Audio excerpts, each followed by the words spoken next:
वतायो फ़कीर और फ़कीर। मुकम्मल कहानी। सिंध के एक पुराने गांव में एक दाना और अक्लमंद इंसान रहता था जिसे लोग वतायो फ़कीर कहते थे।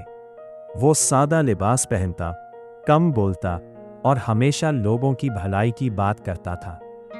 गांव वाले उसकी इज्जत करते थे क्योंकि इसकी बातों में हिकमत होती थी। एक दिन दोपहर के वक्त गांव में एक अजनबी फ़कीर आया। उसके कपड़े फटे हुए थे, हाथ में लकड़ी की लाठी थी और चेहरे पर थकन साफ नजर आ रही थी। वो हर दरवाजे पर जाकर कहता, अल्लाह के नाम पर कुछ दे दो, मैं कई दिन से भूखा हूँ। कुछ लोग उसे रोटी दे देते, कुछ पानी पिला देते, लेकिन कई लोग उसका मजाक भी उड़ाते। आखिर वो फ़कीर वतायो फ़कीर के घर के करीब पहुंचा। वतायो फ़कीर उस वक्त दरख्त के नीचे बैठा था। उसने फ़कीर को देखा तो फौरन उठा और इज्जत से बिठाया। वतायो, फ़कीर ने कहा, बाबा पहले पानी पियो, फिर आराम से बात करना। फ़कीर ने पानी पिया और सुकून का सांस लिया। वतायो फ़कीर घर के अंदर गया और एक थाली में रोटी, सालन और दूध ले आया। फ़कीर ने खाना खाया तो उसकी आंखों में आंसू आ गए। इसने कहा, आज कई दिन बाद किसी ने मुझे इंसान समझकर खाना खिलाया है। वतायो फ़कीर मुस्कुराया और बोला, भूख इंसान की नहीं देखी जाती, सिर्फ मिटाई जाती है। ये सुनकर फ़कीर खामोश हो गया। कुछ देर बाद गांव के चंद लोग वहां आ गए। वो फ़कीर को देखकर हंसने लगे। एक आदमी बोला, वतायो, तुम हर आने जाने वाले को खाना खिलाते रहोगे तो खुद फ़कीर बन जाओगे। वतायो फ़कीर ने सुकून से जवाब दिया, जो दूसरों को खिलाता है वो कभी गरीब नहीं होता।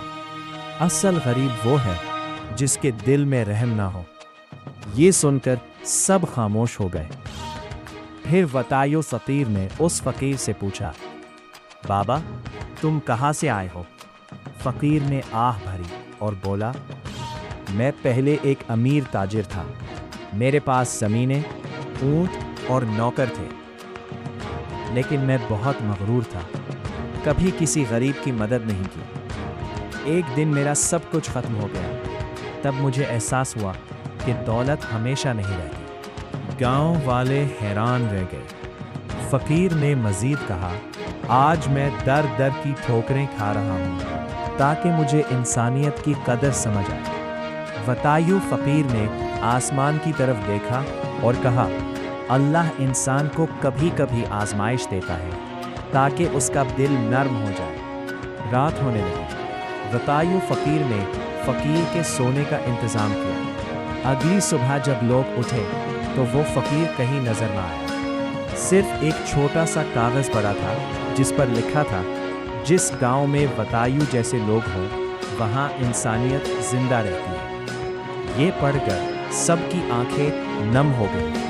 उस दिन के बाद गांव वालों ने गरीबों और मुसाफिरों के साथ अच्छा सलूक करना शुरू कर दिया और वतायो फ़कीर की इज्जत पहले से भी ज़्यादा बढ़ गई। कहानी का सबक, इंसान की असल दौलत उसका अच्छा इखलाक है। गरीब और मुसाफिर के साथ नरमी करनी चाहिए। तकब्बुर इंसान को तबाह कर देता है। रहम दिल इंसान हमेशा लोगों के दिलों में जिंदा रहता है।